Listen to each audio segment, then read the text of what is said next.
Bonjour à tous et bienvenue, vous regardez 6 minutes chrono, le rendez-vous quotidien de la rédaction de Lyon Capital. Et aujourd'hui, nous sommes avec Jean-Luc Fugit, bonjour. Bonjour. Alors vous êtes député Renaissance, majorité présidentielle d'une circonscription du sud du Rhône qui englobe Givors et aussi une partie notamment des collines viticoles du Rhône. On voulait revenir avec vous sur le malaise agricole. Une des sorties de crise qui a été une des portes de sortie de crise qui a été annoncée par le gouvernement, c'est la réduction, finalement la mise en pause du plan Écophyto qui visait une réduction drastique des pesticides utilisés par les agriculteurs. Est-ce que c'est bien compatible avec ce qu'avait annoncé Emmanuel Macron en avril 2022 à Marseille, disant mon quinquennat sera écologique ou ne sera pas? Alors, ce quinquennat est écologique. Déjà, dans sa première année, on l'a bien vu en 2023, avec, de revenir sur la question agricole, donc avec l'adoption de la loi d'accélération de la production des énergies renouvelables, avec une loi pour relancer le nucléaire, la loi industrie verte, et puis toute la planification écologique donc, qui se met en place, dans laquelle il y a un volet pour l'agriculture. Et ça me permet de dire qu'il n'y a pas d'opposition entre agriculture et écologie. D'ailleurs, on a besoin d'une agriculture performante pour fixer du CO2. Donc, sans agriculture performante, on aura des problèmes de planification et notamment pour fixer le dioxyde de carbone. En revanche, sur la partie donc aujourd'hui du plan Ecofito, il n'y a pas, alors enfin très clair, il n'y a pas de suspension, il est simplement mis en pause, le temps de le travailler d'ici la fin du mois, soyons rigoureux, il a été dit que ce serait jusqu'au salon de l'agriculture, histoire de l'améliorer, tout simplement pour intégrer des mesures de simplification, aussi pour rassurer par rapport à certaines inquiétudes, lever certaines incompréhensions, essayer de faire quelque chose qui ne soit pas fait avec brutalité. Tout ceci en rappelant qu'il y a déjà eu une ambition. Enfin, l'ambition ne sera pas réduite et surtout, on ne revient pas sur les distances d'éloignement des habitations pour les traitements, c'est-à-dire les LNT, etc. Donc, l'idée aujourd'hui, c'est que les agriculteurs sont aussi des artisans de l'écologie. Les agriculteurs sont déjà à la pointe en matière de réduction des produits phyto. Je pense par exemple à des arboriculteurs qui travaillent ici dans ma circonscription, qui utilisent donc le biocontrôle ou l'équivalent donc pour réduire donc un certain nombre de produits, et ils en utilisent beaucoup moins qu'il y a 10 ou 20 ans.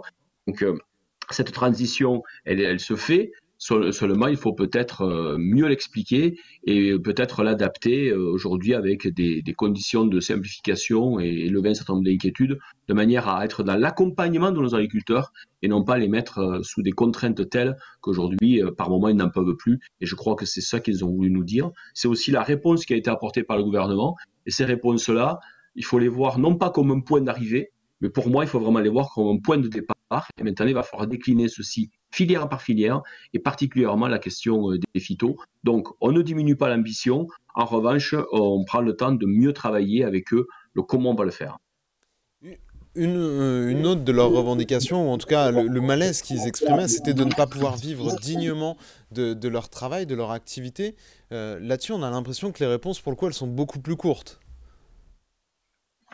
Alors, le pouvoir difficilement vivre de leur activité, c'est la problématique donc qu'on a essayé de travailler dans le premier mandat, donc le premier quinquennat, le quinquennat précédent, pardon, au travers les lois Egalim 1 et 2, qui sont des lois qui sont défendues par la grande majorité des agriculteurs, mais qui aujourd'hui ont des difficultés. Donc, on a bien vu qu'il y a eu un contournement de ces lois par un certain nombre d'industriels et de distributeurs et qui se sont organisés. Et donc, on s'aperçoit qu'en fait, la seule possibilité, c'est sûrement, évidemment, beaucoup plus de contrôle pour que ce partage de la valeur soit bien meilleur, de la loi Egalim actuelle, mais c'est aussi une extension au niveau européen, de manière à pouvoir avoir une politique ambitieuse à ce niveau-là, au niveau européen, et éviter l'adaptation d'un certain nombre de centrales d'achat qui s'installent dans les pays voisins pour contourner la loi française. Et donc, c'est ce que le gouvernement propose de porter au niveau européen, l'Europe restant évidemment le terrain d'une ambition intéressante pour notre agriculture, et nos agriculteurs le savent très bien.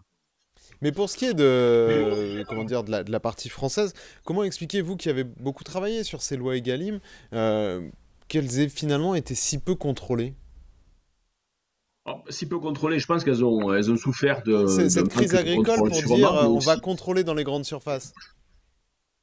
Ben oui, donc on pourrait aussi le voir dans l'autre sens, c'est que comme nul n'est censé ignorer la loi, tout le monde doit l'appliquer et que peut-être que ce soit un certain nombre de distributeurs ou industriels, etc., peut-être pourrait-il aussi être un peu plus patriote et donc un peu plus soutenir nos agriculteurs, c'est-à-dire notre pays, en jouant eux aussi vraiment le jeu de cette, entre guillemets, de cette loi. Et c'est donc, s'il faut intensifier les contrôles, ben, ça va être fait. C'est même quelque part un petit peu dommage d'être obligé d'en arriver là. Mais aujourd'hui, écoutez, c'est une réalité et je crois que nos agriculteurs ont particulièrement, enfin, ont bien raison de le dénoncer parce que vous savez, nos agriculteurs, finalement, ils font face à trois choses. La pénibilité d'un métier qui a toujours été difficile. Moi, j'ai grandi dans une ferme, je vois bien de quoi il est question. Un métier donc, qui ne rémunère pas donc, à la hauteur du travail fourni. Et puis, des contraintes qui sont d'autant plus importantes qu'on a aussi l'impact des évolutions climatiques. Vous voyez ici, dans le sud du département du Rhône, je pense qu'il faut prendre le temps de le dire, sur ces 15 dernières années, par exemple, il y a à peu près qu'une ou deux années où on a eu, entre guillemets, une météo dite normale. C'est-à-dire, on n'a pas eu d'aléas climatiques donc majeurs, c'est-à-dire qu'on a eu qu'une ou deux années sur les 15 dernières où on a eu une année soit sans gel, sans grêle, sans sécheresse.